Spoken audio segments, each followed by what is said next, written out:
Hey everyone, and welcome. We humans are basically story machines. From the day we're born, we're just swimming in them. But have you ever really stopped and asked, why?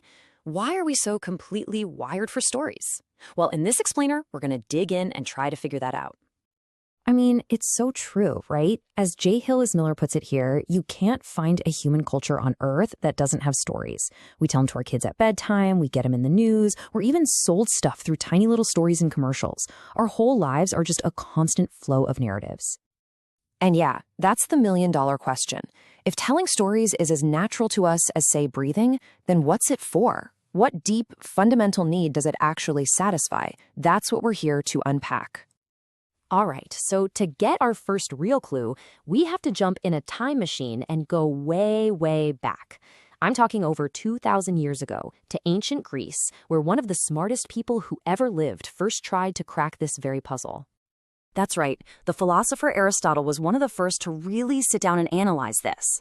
In his famous work, The Poetics, he argued that stories, especially the big, dramatic tragedies of his time, weren't just for fun. Nope.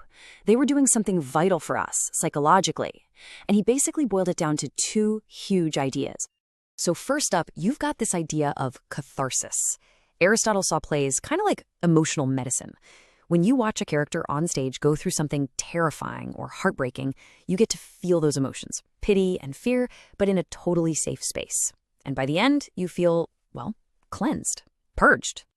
His second big idea is something called mimesis, which is really just a fancy Greek word for imitation. Aristotle believed that we are just hardwired to enjoy seeing life represented or imitated. We love seeing reality organized in a rhythmic, orderly way. A story is a neat, tidy imitation of messy life, and our brains find that incredibly satisfying. And this really gets to the core of it all, structure. Think about it. A good story takes the chaotic, random stuff that happens in real life and gives it a clear beginning, a middle, and an end. It literally creates meaning and order out of what is otherwise just noise. It's how we build a world that makes sense. So stories give us an emotional release, and they create satisfying order. Okay, case closed, right? Well, not so fast. If you look a little closer, our relationship with stories is way weirder than that. It presents this fascinating paradox, which we can call the echo and the itch. So here's the paradox. On one hand, we absolutely crave repetition. That's the echo. Just think of a little kid who wants to hear the exact same bedtime story night after night. But on the other hand, we have this restless, insatiable hunger for something new. We're always looking for the next story. That's the itch. So why both? Why these two desires that seem to completely contradict each other?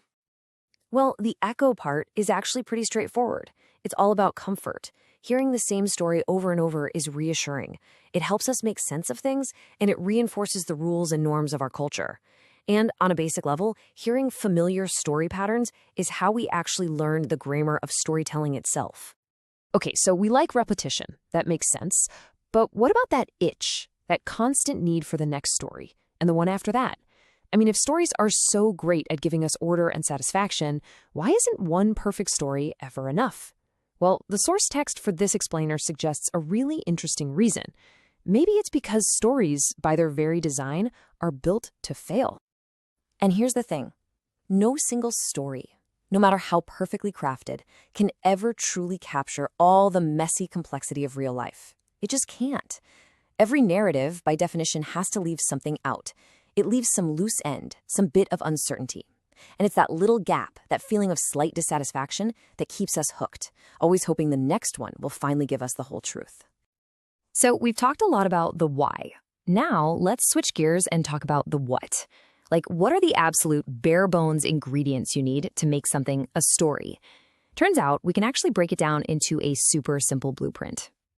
And to prove just how simple it is, take a look at this tiny little poem. It just says, "The grizzly bear is huge and wild. He has devoured the infant child." That's it. It's dark, it's short, but you can't deny it's a complete story. So how does it pull that off? Because it has all 5 essential ingredients.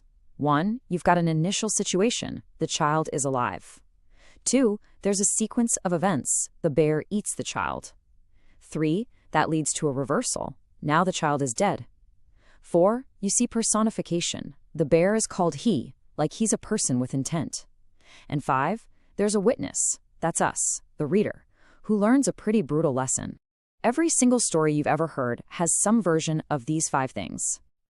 Okay, we're almost done, but there is one final mind-bending twist, and it's all about that 4th ingredient we just mentioned, personification.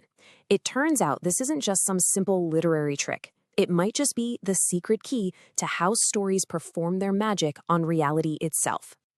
We all learned this one in English class, right? Personification is just when you talk about an animal or an object like it's a person.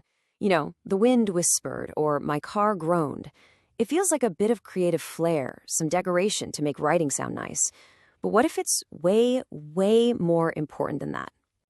The argument here is that without personification, without this linguistic magic, you literally can't have a story. Narrative absolutely depends on us treating the non-human world, animals, nature, even ideas like justice, as if they had minds and motivations of their own.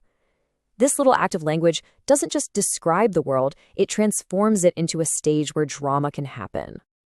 And this gets to the heart of it. It means that telling a story is never a passive thing. It's performative. A story doesn't just report on what happened. It does something. It creates a new reality. When a story makes a character a hero, it performs the act of making them a hero in our minds. It's an incredibly powerful, reality-shaping force. So all of this leaves us with one last huge question to chew on. We absolutely need stories to make sense of the world, but we now know that at their very core is a kind of linguistic trick, treating things that aren't people as if they were. So if our whole understanding of reality is built on this foundation, what happens when we become aware of the magic trick behind it all? It's something to think about.